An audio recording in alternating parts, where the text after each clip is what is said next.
Daily Broadside, the 841. You know what? One of the most tense moments in an early relationship with a new person. You meet a new girl and all, and you know what I find to be the tipping point is waiting to cuss. Okay, what I mean by that is you don't want to just walk in there. Yeah, you can argue, oh, you need to be yourself, whatever. If you cuss, you need to cuss or whatever. But it's not really the most chivalrous comes to mind, but that's probably not the right word. You know, it's not the most polite thing to just start dropping F-bombs and stuff like that. But so I always wait, and then invariably, at least the kind of women that I attract, and that's fine.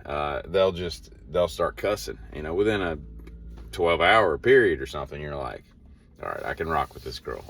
Man, she's dropping some. You know, and then you get to like the level of what cussing is. It a damn or hell kind of cussing, or are they dropping GDs and stuff? And, you know, at any rate, you know, and then you're like, all right, I can be me now. I can say what I want to say, and she's not going to be offended by whatever. As I tell this story on Easter, you know, what are you going to do? I really feel bad for people that own pools, but at the same time, no, for a couple of reasons. All right. For number one is they've got a lot of fake friends, for obvious reasons. Same reason that people have boats, you know, they've got some fake friends, or people that have like a lake house or something. They got some fake friends because everybody just wants to, you know, come down and have a free weekend of fun on your behalf, because they ain't chipping in for the bass boat money, to put the gas in it for $7 a gallon at the marina. But they'll come over and ski behind it all day long and drink your Coronas. But the people that have pools, man, like, meet somebody that has a pool. Like, show me somebody that has a pool that doesn't have like $1 billion. You know, money's not an object, but just a normal person that has a pool, and pull them aside and be like, was it worth it? Because they're probably going to tell you no. No, the pump goes out and it costs me $2,800, and I got to find some reliable person to clean it, or else I have to do it. And it has to be cleaned like every 12 hours, and you got to skim it, and you got to put this thing in that scrapes the bottom, and you got to put all the right chemicals, and the chemicals cost more than God. And, you know, it's you know, and then if it's like salt, you got to balance the pHs are all over the places, and then you got to get a cover for it, so you don't have to skim it and clean it, and, you know, ducks hang out in it. Like, there's just nothing good about a pool. I've never met anybody that's like, man, I'm sure glad I got this pool. And let's not talk about the money to put it in, and to do one right? Like, to get like a pool proper, you know, not just one of these like ones that they just drop in the ground. That's like a custom one.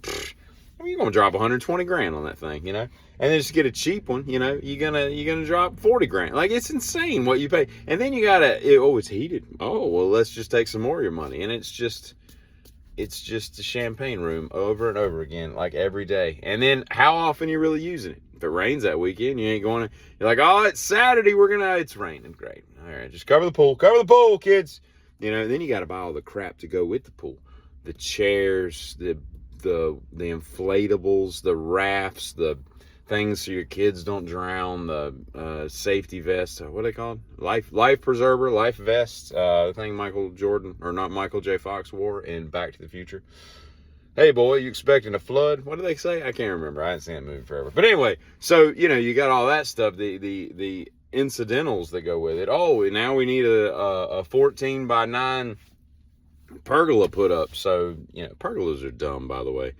You talk about a waste of wood. Like, what is the point of that? It doesn't provide shade. It's a pain in the butt to build. I've put up a couple of them in my life. They don't make any sense to me. And then you're not gonna pressure wash that thing because there's so many angles, and it's just gonna look like crap, you know. Anyway, we're not here to talk about pergolas, but yeah, I feel bad for people with pools. You know, they're just sitting out there just bleeding money, and nobody cares. We just ride by their house and don't even think about it, you know. And if Robert Johnson sold his soul to the devil to be a blues master, I think he got robbed. He was robbed. I was robbed. Have you ever listened to Robert Johnson? I'm taking the production value out of it when it was made in like 1918 or whenever the heck it was made. But it sucks. It's horrible. He's not talented. I've looked at, you know, tablatures of his music, like, you know, written out. I'm not impressed. I don't know what he sold his soul for. It just doesn't make any sense to me why he would do that at all. And lastly, on this fine Easter day. I would like to say that if you really get down to the nitty gritty of what roller skating is, it makes zero sense to me. Like, you go somewhere and put on shoes with wheels that a million other people have sweat in, and then just ride around in a circle on hardwood floor.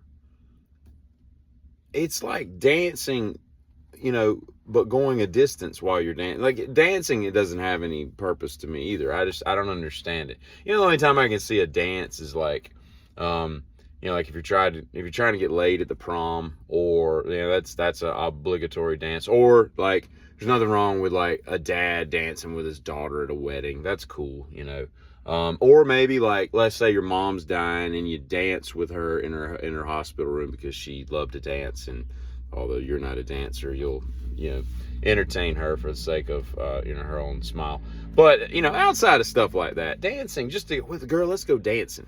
I don't want to go dancing. That just seems like a waste of money and a waste of my time and whatnot. And roller skating is the same way. Like, they need to take roller skating and make like more than just like a track, just a circle track. Like, there's a place, I want to say there's a bunch of them obviously in this country, but I want to say that dude's got dreads that are like 3 feet long. They're like that big around. That's some time invested in that. There's one up in like either Michigan or Illinois, somewhere up there. It's like an indoor BMX track, and it's all wood. I don't know how they've taken a warehouse and they've put like the equivalent of like 3 miles of ramps and tracks and tabletops and all this crap, and you follow like colored lines, and you go through those and do all these tricks. You can take different routes and stuff. I don't know how they make any money unless they got all the wood donated. Because first you got to rent a factory, an old warehouse. Then you got to build. I mean, it had to have taken a year to build all that decking. I mean, it's insane. But that's the kind of stuff they need for roller skating, where you go through like tunnels and up hills and down hills, and make it more like a water slide than just a circle. I mean, nobody goes to a jogging track and just runs around, as entertainment. I mean, they do it for exercise, but I don't know. It just seems kind of silly to me that roller skating's even a thing. But this bird better not land on mine. Okay, anyway. Y'all have a good one. Happy Easter.